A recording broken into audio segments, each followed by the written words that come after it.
Nestled among the high-priced luxury boutiques that line the world-famous shopping district in Beverly Hills, a new shop is burning through inventory, and it has nothing to do with designer goods. People are almost, I would say, rushing down here because they just believe that the world is turning such a negative place and such a dangerous place. They are calling every moment of every day, and we are happy to give them those services. Across the country, gun sales are surging, while gun violence is spiking.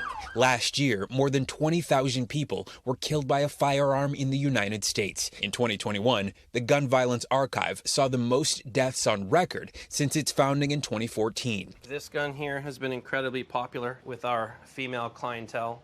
Russell Stewart runs Beverly Hills Guns, an appointment-only boutique serving well-to-do clients right off the main drag. And he says business is booming. How many people are you seeing that have never held or owned a gun before?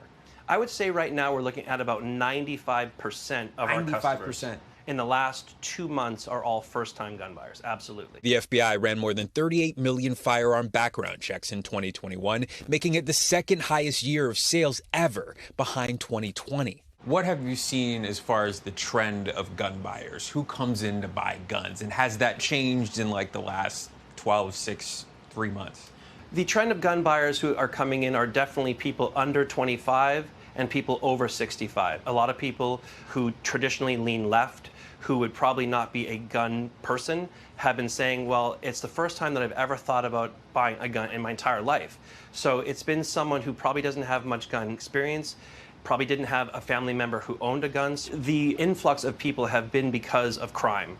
The influx of crime, especially in the city of Beverly Hills, has driven people to focus more on their own personal safety, and that has truly involved buying, several guns. Emily Junkins says personal experience pushed her to take matters into her own hands. So there were 2 shootings, or I don't want to say shootings, shootouts right outside my apartment, right there by the Orlando Hotel. And, I heard the whole thing. My neighborhood is very family-oriented. It's basically all families, even in my building, and it's really scary. But most of the victims of gun violence don't look like the smaller, more affluent population of Beverly Hills. More than 2/3 of the country's most populous cities have seen more homicides in 2021 than in 2020. Nick Suklina, senior vice president at Everytown for Gun Safety, points out there's a direct correlation between the strictness and variance of your state's gun laws and gun-related violence. There are key foundational laws that when states enact, we see meaningful change in gun violence rates.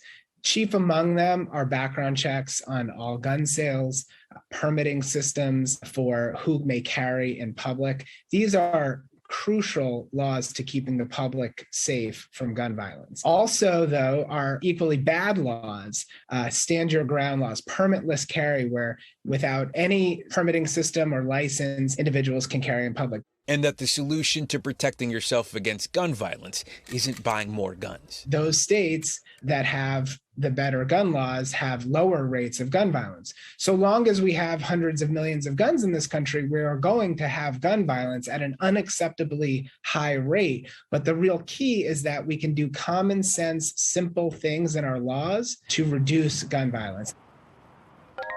Steve Patterson is joining us now to talk more about this. Steve, thank you so much for reporting out tonight's original for us. I was struck by this moment where the owner of that shop said, the new buyers are either sort of younger, really young, under the age of 25, or they're older, right? 60, 70, et cetera.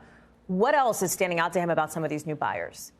Yeah, Hallie, think about this. Last year, the firearms industry sold 6 guns for every 100 Americans. When you hit a critical mass like that, it is almost assuredly across several demographics. And sure enough, you heard Russ in the piece, as you just said, he thinks 95% of his clients are new gun owners, many over 65, many under 25. And if you look at the data, the National Shooting Sports Foundation says that black gun buyers rose by 58% in 2020 compared to 2019. A study last year found that half of all U.S. gun buyers since 2019 are women.